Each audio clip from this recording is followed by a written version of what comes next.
नवीन blueprint 2021-22 के आधार पर एक अंक के महत्वपूर्ण प्रश्न, जिसमें आज हम कक्षा 10वीं विषय गणित के अध्याय 2 बहुपद के महत्वपूर्ण प्रश्न आज हम देखेंगे। इसके पूर्व के वीडियो में हम अध्याय 1 वास्तविक संख्याओं के महत्वपूर्ण प्रश्न देख चुके हैं। नवीन ब्लूप्रिंट के आधार पर इस अध्याय में कुल आवंटित अंक 5 हैं, जिसमें से वस्तुनिष्ठ प्रश्न 3 आना है, जो कि 3 अंक होंगे।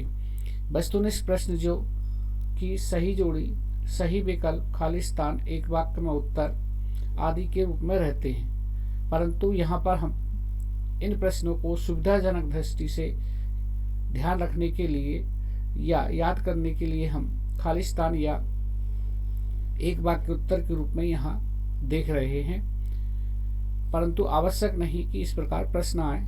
प्रश्न का प्रकार सही जोड़ी भी हो सकता है, सही विकल्प भी हो सकता है, सत्य असत्य भी हो सकता है, एक वाक्य में उत्तर या रिक्त स्थान के रूप में भी हो सकता है। आइए हम शुरू करते हैं। प्रश्न पहला, जिसमें है घात 1 के बहुपद को हम खाली स्थान कहते हैं, तो इसका उत्तर होगा घात 1 के बहुपद को हम रैखिक बहुपद कहते हैं। इसी प्रकार प्रश्न दूसरा, घात 2 के बहुपद को हम खाली स्थान कहते हैं, तो इसका आंसर होगा घात 2 के बहुपद को हम द्विघात बहुपद कहते हैं। इसी प्रकार प्रश्न तीसरा, घात 3 के बहुपद को हम त्रिघात बहुपद कहते हैं।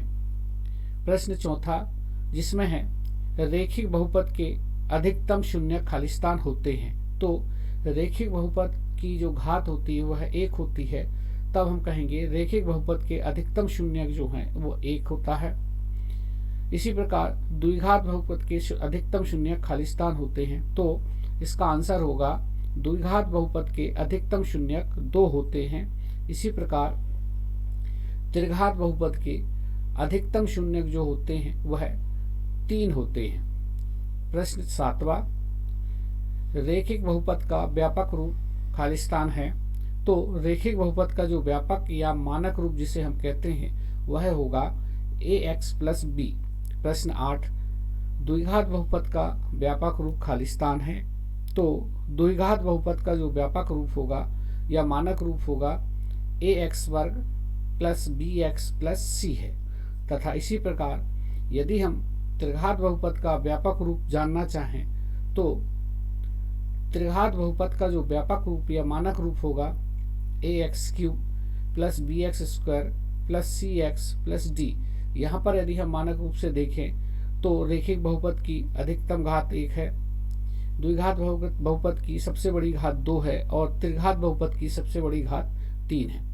प्रश्न 10वां, रैखिक बहुपद जो कि ax + b के रूप का होता है, उसका जो शून्यक है वह कितना होगा, तो रैखिक बहुपद ax + b का जो शून्यक है वो होगा -b/a।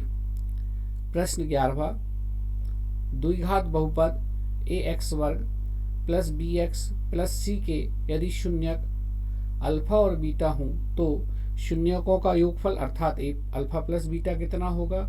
इसी प्रकार शून्यकों का गुणनफल अर्थात अल्फा × बीटा का मान क्या होगा, तो द्विघात बहुपद के शून्यकों का जो योगफल है या अल्फा + बीटा है उसका मान होता है -b/a, जिसे हम लिख सकते हैं -b अर्थात b जो है x का गुणांक है, तो इसे लिखेंगे -x का गुणांक, और जो a जो है x² का गुणांक है। इसी प्रकार दूसरा जो है शून्यकों का गुणनफल, शून्यकों का गुणनफल अर्थात अल्फा × बीटा बराबर होता है c/a, जिसे हम लिख सकते हैं c जो है हमारा अचर पद है और a जो है x² का गुणांक है।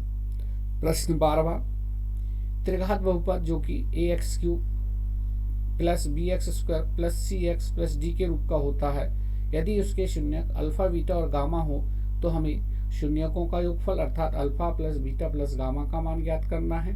शून्यकों का गुणनफल अर्थात अल्फा × बीटा × गामा का मान ज्ञात करना है। तीसरा, alpha × beta + beta × gamma + alpha × gamma का मान कितना होगा ये ज्ञात करना है। शून्यकों का योगफल अर्थात अल्फा + बीटा + गामा का जो मान होगा वह होगा -b/a। इसी प्रकार शून्यकों का गुणनफल अर्थात alpha into beta into gamma का जो मान होगा माइनस डी अपान ए। इसी प्रकार alpha into beta plus beta into gamma plus alpha into gamma, इसका जो मान होगा वह होगा सी अपान ए। प्रश्न 13, प्रत्येक स्थिति में बहुपद px जो है उसके शून्यकों की संख्या ज्ञात कीजिए।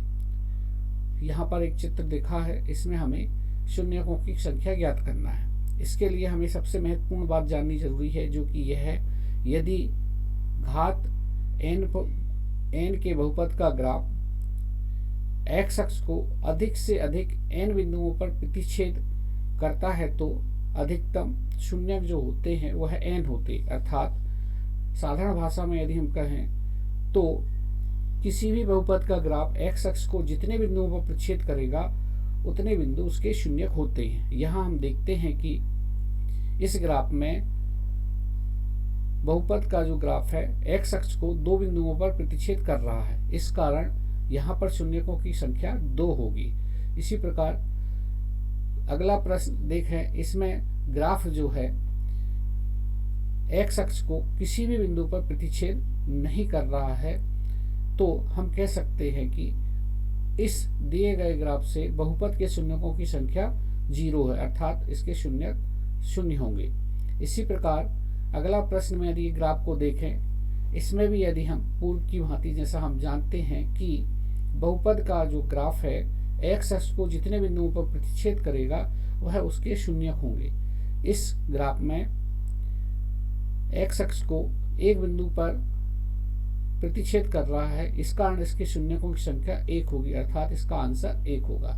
इस प्रकार अध्याय 2 में जो कि वस्तुनिष्ठ प्रश्न 3 अंकों के आने हैं, अर्थात 3 प्रश्न आने हैं, उन 3 प्रश्न के आधार पर हमने ये प्रश्न देखे। आगे के